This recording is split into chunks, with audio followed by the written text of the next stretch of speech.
I'm curious, if you were to wave a magic wand and grant the federal government the money we would need ideally to have a fully comprehensive mitigation effort, how much money would we need to allocate towards that? That's a good question. It's hard to put a precise number on it, but I'd be thinking in the neighborhood of hundreds of billions of dollars at a minimum. To put that into perspective, we have programs like the Building Resilient Infrastructure and Communities program. I believe the last time that was offered, it was around $6 billion. So a pretty big difference between where we need to be and where we're at. We've seen some ground made up with programs like the bipartisan infrastructure law. So a lot of the investments that were billions, tens of billions, in some cases hundreds of billions of dollars put into infrastructure, which included elements of more resilient infrastructure. I believe some estimates I've seen actually get us into the trillions of dollars in terms of what's needed to truly mitigate these these impacts. But if we take a look at what we're spending, and this is another piece, my colleague Ellen Carlin and I have a paper that's in press right now, will come out soon, but we actually try to take a look at what is the emergency spending.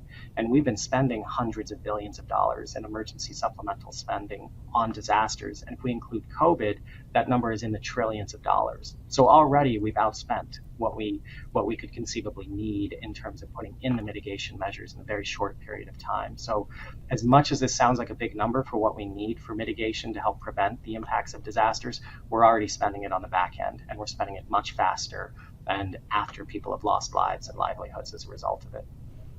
In healthcare, we talk about preventative medicine versus the cure. And sometimes cures can cost more money and give insurance companies and big corporations more money on their bottom line, but the prevention would save the system more money down the line. It sounds like a similar thing could be happening here. But I'm curious, as we talk about some of the critiques of FEMA and some of the concerns around the Disaster Relief Fund, some of what is floating around in the political landscape is money has been given to DEI programs or to immigrants and supporting other communities. Is that what's happening? Does the DRF lack money because it's been diverted to other federal priorities? No. No, so that's an unequivocal no. So a lot of this is again, more misinformation. I was talking to someone the other day about aid to Ukraine. So Congress authorizes and appropriates the budgets for different lines to FEMA. The Disaster Relief Fund has very specific purposes for responding and supporting ongoing relief and new responses to disasters that emerge. Within FEMA's operating budgets, within training budgets and things like that, there are internal programs.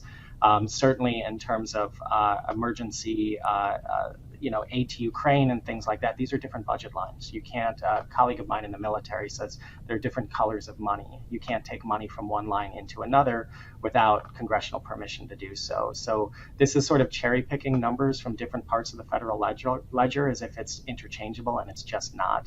It's also worth noting that these DEI programs, that one of the big things that we see in the aftermath of disaster is a widening of inequities. We see that people who are able to access these complex programs tend to be wealthier, tend to be from wider areas. And the administration has done a lot to try to make that access more equitable so that people who need this support from historically disadvantaged communities are better able to access these programs. It's a very, very tall order, but I would also reject any sort of notion that that actually is not related to disaster resilience, because it's actually a major factor and the data consistently shows that.